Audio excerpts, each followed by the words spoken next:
यह कहानी प्राचीन भारत की है, जब भगवान बुद्ध अपने उपदेशों के माध्यम से लोगों को जीवन के सत्य का मार्ग दिखा रहे थे।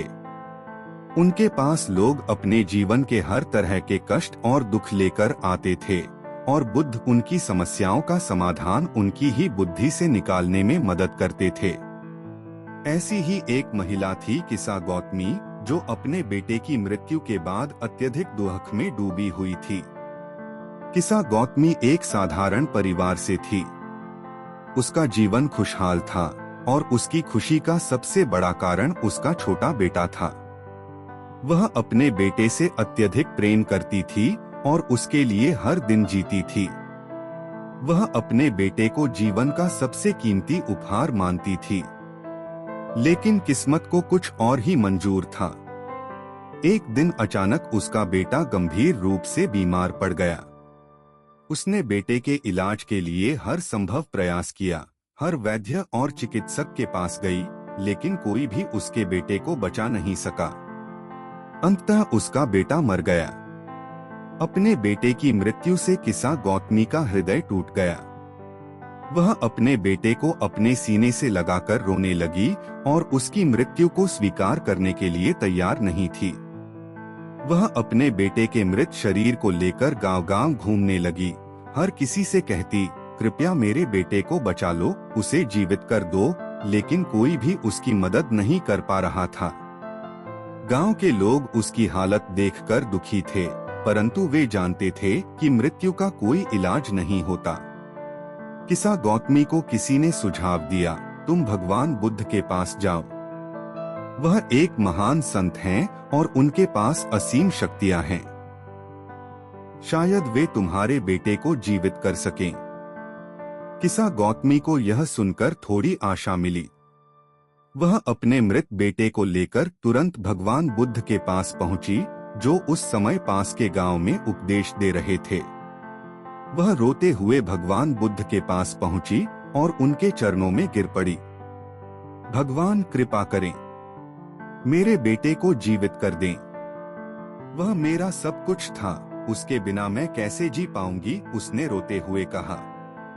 बुद्ध ने उसकी बात ध्यान से सुनी।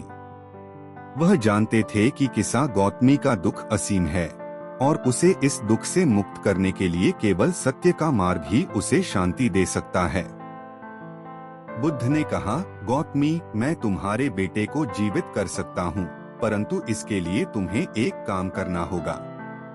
किसा गौतमी ने आश्चर्य से पूछा, भगवान मुझे बताइए, मैं क्या कर सकती हूँ?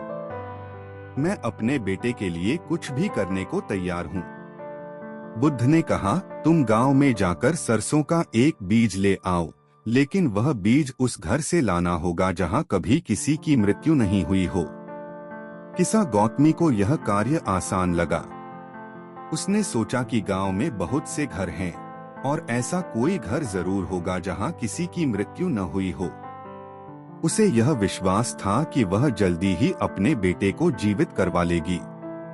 किसा गौतमी अपने बेटे को वहीं छोड़कर गांव में उस घर की खोज में निकल पड़ी जहां कभी किसी की मृत्यु न हुई हो। वह सबसे पहले एक बड़े घर में गई और दरवाजे पर दस्तक दी। घर के मालिक ने दरवाजा खोला और गौतमी ने कहा, क्या इस घर में कभी किसी की मृत्यु नहीं हुई है? मुझे सरसों का एक बीज चाहिए। घर के मालिक ने उदासी से कहा, यहाँ मेरे पिता की मृत्यु कुछ साल पहले हो चुकी है, मैं तुम्हारी मदद नहीं कर सकता। गौतमी को यह सुनकर दुख हुआ, लेकिन उसने सोचा कि शायद अगले घर में उसे वह बीज मिल जाएगा। वह दूसरे घर गई और वही प्रश्न पूछा। वहां भी उसे यही उत्तर मिला, हमने भी अपने परिवार के किसी सदस्य को खोया है। गौतमी ने कई घरों का दौरा किया, लेकिन हर जगह उसे एक ही उत्तर मिला, किसी न किसी की मृत्यु हो चुकी थी। वह एक घर से दूसरे घर जाती रही, लेकिन हर जगह उसे यही सुनने को मिला कि मृत्यु हर घर का हिस्सा है। धीरे धीरे उसके मन में यह बात स्पष्ट होने लगी कि मृत्यु से कोई नहीं बच सकता, यह जीवन का अटूट सत्य है। गौतमी पूरी तरह थक चुकी थी, परंतु अब उसका मन शांत था। उसने समझ लिया था कि जो हुआ उसे बदला नहीं जा सकता। वह खाली हाथ बुद्ध के पास वापस आई। उसके चेहरे पर अब पहले जैसा दुख नहीं था, बल्कि शांति और स्वीकार्यता थी। वह बुद्ध के चरणों में गिरकर बोली, भगवान, मैं समझ गई हूँ। मृत्यु जीवन का एक अटल सत्य है। मैंने किसी ऐसे घर का बीज नहीं पाया जहाँ मृत्यु ने दस्तक न दी हो। मुझे अब समझ आ गया है कि मेरा दुख अकेला नहीं है, सभी लोग इस चक्र से गुजरते हैं। बुद्ध ने उसकी ओर प्रेमपूर्ण दृष्टि से देखा और कहा, गौतमी, तुमने आज जीवन का सबसे बड़ा सत्य जान लिया है। मृत्यु से कोई नहीं बच सकता। जीवन और मृत्यु दोनों ही इस संसार का हिस्सा हैं।